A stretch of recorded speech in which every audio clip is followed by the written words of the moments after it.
আসু নেতা শংকৰজ্যোতি বৰুৱাক ৰক্ষণাবেক্ষণ চৰকাৰৰ ওপৰ মহলৰ নিৰ্দেশত এজাহাৰ দাখিলৰ ৪৮ ঘণ্টা পিছতো ৰজু নহল গোচৰ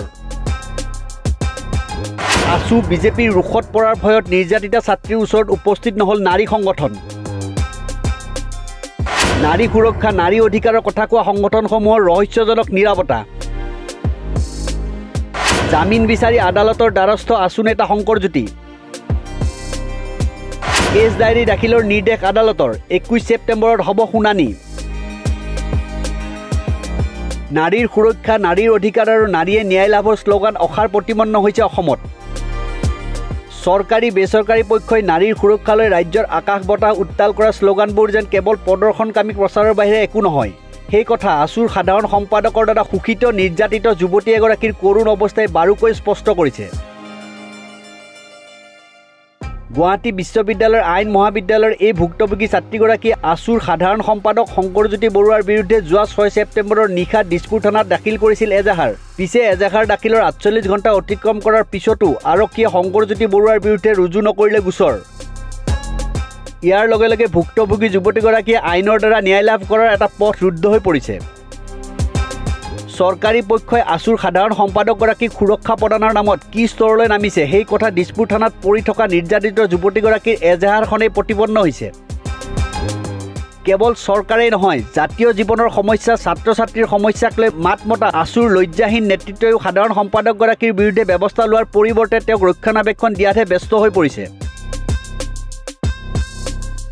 ইয়াৰ লগে লগে আজিৰ তথাকথিত সভ্য সমাজত এগৰাকী শিক্ষিত যুৱতীয়ে সন্মুখীন হোৱা নিৰ্যাতন প্ৰতাৰণা মানসিক পীড়াৰ অধ্যায় কৰুণভাৱে সমাধিস্থ হোৱাৰ উপক্ৰম হৈছে আসু আৰু শাসক দলৰ ৰুখত পৰাৰ ভয়ত আনকি GMCHত চিকিৎসাধীন হৈ থকা ছাত্ৰীগৰাকীৰ কাষত থিয় হোৱা আৰু সাহস দেখুৱাব পৰা নাই নাৰী অধিকাৰক লৈ সৰব হোৱা মহিলা সংগঠন বিৰোধী দলৰ নেতৃত্বে দিয়ে সেয়ে এগৰাকী ছাত্ৰ নেতাৰ প্ৰবঞ্চনা প্ৰতাৰণা আৰু ভয় ভীতিৰ বিৰুদ্ধে অকলেই যুঁজ দিয়াৰ পথত অগ্ৰসৰ হৈছে গুৱাহাটী বিশ্ববিদ্যালয় আইন মহাবিদ্যালয় ছাত্ৰ একতা সভাৰ উপসভাপতি তথা আসুৰ ভুক্তভোগী সদস্যগৰাকীয়ে ইয়াৰ বিপৰীতে চৰকাৰী পক্ষে আসুৰ বিতৰ্কিত সাধাৰণ সম্পাদক শংকৰজ্যোতি বৰুৱাক সোনকালে আদালতৰ পৰা আগতীয়া জামিন লাভত সহায় কৰিবলৈহে নামি পৰিছে ইতিমধ্যে শংকৰজ্যোতি বৰুৱাই আগতীয়া জামিন বিচাৰি কামৰূপ মহানগৰ জিলা অতিৰিক্ত জিলা আৰু সত্ৰ ন্যায়াধীশৰ আদালতত আবেদন কৰিছে আদালতে অহা 21 ছেপ্টেম্বৰত এই জামিন আবেদনৰ শুনানি ধাৰ্য কৰিছে আৰু আৰক্ষীৰ পৰা কেছ ডায়েৰী বিচাৰিছে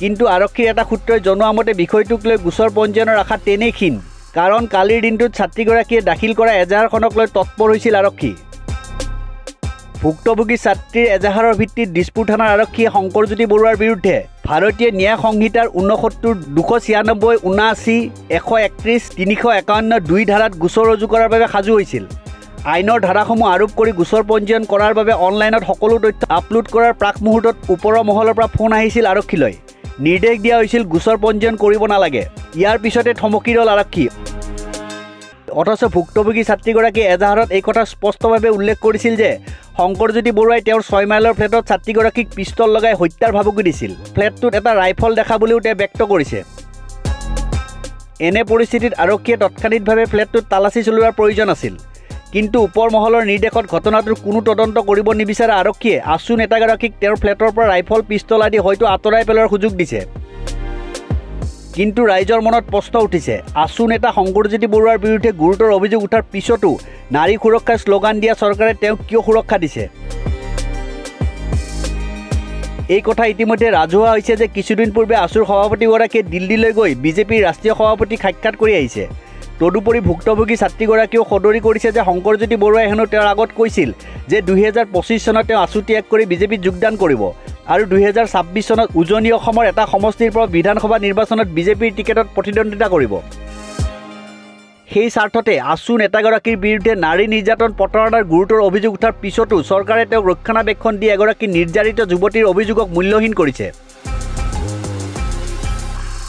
ইফালে GMCHৰ বিচনাত থকা ভুক্তভোগী ছাত্ৰীগৰাকীয়ে তেওঁৰ এজাহাৰৰ ভিত্তিত আৰক্ষীয়ে গোচৰ ৰুজু কৰা বুলি জানিছিল আৰক্ষীয়ে গোচৰ ৰুজু নকৰাৰ কথা জনাৰ পিছতে স্বাভাৱিকতে তেওঁ হতাশ হৈছে যদিও অকলশৰে হ'লেও এই যুঁজ অব্যাহত ৰখাৰ পণ লৈছে ৰবিবাৰে GMCHৰ পৰা তেওঁ অনলাইন যোগে ৰাষ্ট্ৰীয় মহিলা আয়োগত আসু নেতাগৰাকীৰ বিৰুদ্ধে দাখিল কৰিছে অভিযোগ দুই এদিনতে ছাত্ৰীগৰাকীক GMCH কৰ্তৃপক্ষই ৰিলিজ দিব। ইয়াৰ পিছত ভুক্তভোগী ছাত্ৰীগৰাকীয়ে ন্যায় লাভৰ যুঁজ তীব্ৰতৰ কৰিব। আৰক্ষীয়ে গোচৰ ৰুজু নকৰিলে তেওঁ আদালতৰ কাষ চাপিব বুলিও প্ৰকাশ কৰিছে। ইপিনে নিৰ্যাতিত ছাত্ৰীগৰাকীক খবৰ ল'বলৈ তেওঁক ন্যায় দিবলৈ মাত মতাৰ বাবে কিন্তু দুৰ্ভাগ্যজনকভাৱে বৰ্তমানলৈ কোনো মহিলা সংগঠন আদি GMCHত উপস্থিত নহ'ল। আছু নেতাগৰাকীৰ প্ৰতাৰণা শোষণৰ অধ্যায়ক মান্যতা দি একাংশ ব্যক্তিয়ে বিষয়টো প্ৰেমজনিত ব্যক্তিগত ঘটনা আখ্যা দি মূৰ পুলকা দিয়াৰ চেষ্টা চলোৱাও দেখা গৈছে। আছুৰ দৰে সংগঠন এটাৰ সাধাৰণ সম্পাদক এগৰাকী এনে প্ৰবঞ্চনা, নিৰ্যাতন, ভয় ভাবুকিৰ ঘটনাই যে সমাজত বিৰূপ প্ৰভাৱ পেলাব পাৰে সেই কথা কিন্তু সমৰ্থকসকলে মুঠেও বিবেচনা কৰা নাই। ৰাজহুৱা জীৱনৰ সৈতে জড়িত ব্যক্তিয়ে যদি চাৰিত্ৰিক স্খলন ৰোধ কৰিব নোৱাৰে তেনেহ'লে সেই নেতাৰ অধীনৰ সদস্যসকলে কি পথে বাট বুলিব সেয়াও চিন্তনীয় বিষয়। আছুৰ পূৰ্বৰ কেইবাগৰাকীও সভাপতি, সাধাৰণ সম্পাদকে সংগঠনটোক নেতৃত্ব দিয়াৰ সময়তে প্ৰেমৰ সম্পৰ্ক চলাই আছিল।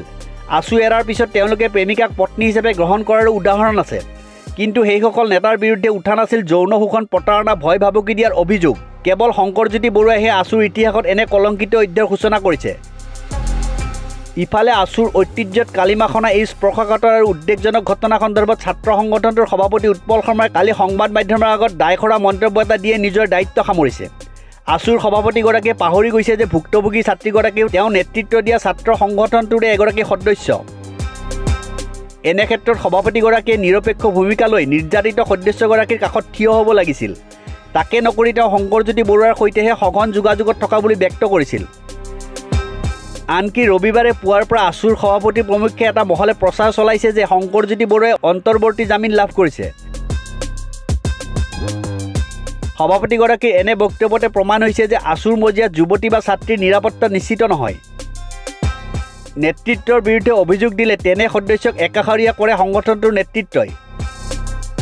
ছাত্ৰ সংগঠনটোৰ সাধাৰণ সম্পাদকগৰাকীৰ বিৰুদ্ধে গুৰুতৰ অভিযোগ উঠাৰ পিছত দৰাচলতে বিষয়টোক লৈ আছুৰ সভাপতিগৰাকীয়ে জৰুৰী কাৰ্যনিৰ্বাহক সভা আহ্বান কৰিব লাগিছিল। কিন্তু সমগ্ৰ বিষয়টোকে গুৰুত্বহীন কৰি সভাপতিগৰাকীয়ে বৰ্তমানলৈ কাৰ্যনিৰ্বাহক আহ্বান নকৰাত ছাত্ৰ সংগঠনটোৰ কেইবাখনো জিলা সমিতি ক্ষুণ্ণ হৈ পৰিছে।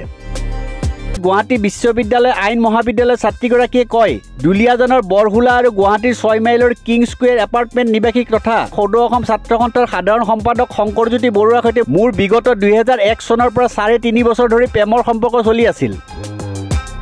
তেওঁ মোৰ ঘৰলৈ মোৰ পৰিয়ালৰ উপস্থিতিত বহুবাৰ আহিছে আৰু থাকিছেও। কাৰণ তেওঁ মোৰ পৰিয়ালকো মোক বিয়া পাতিব বুলি প্ৰতিশ্ৰুতি দিছিল। এই প্ৰতিশ্ৰুতিৰ ভিত্তিতে তেওঁ মোৰ ঘৰত বহুবাৰ আহিছিল আৰু ময়ো তেওঁৰ 6 মাইলৰ ফ্লেটত আছিলোগৈ। আমি দুয়ো পৰস্পৰৰ প্ৰতি শাৰীৰিক আৰু আৱেগিকভাৱে উৎসৰ্গিত আছিলোঁ।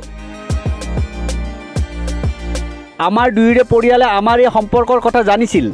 তেওঁ দিয়া বহু কাপোৰ আৰু উপহাৰ এতিয়াও মোৰ ঘৰত আছে। আমি একেলগে ফুৰিবলৈ গৈছিলোঁ, বজাৰো কৰিছিলোঁ।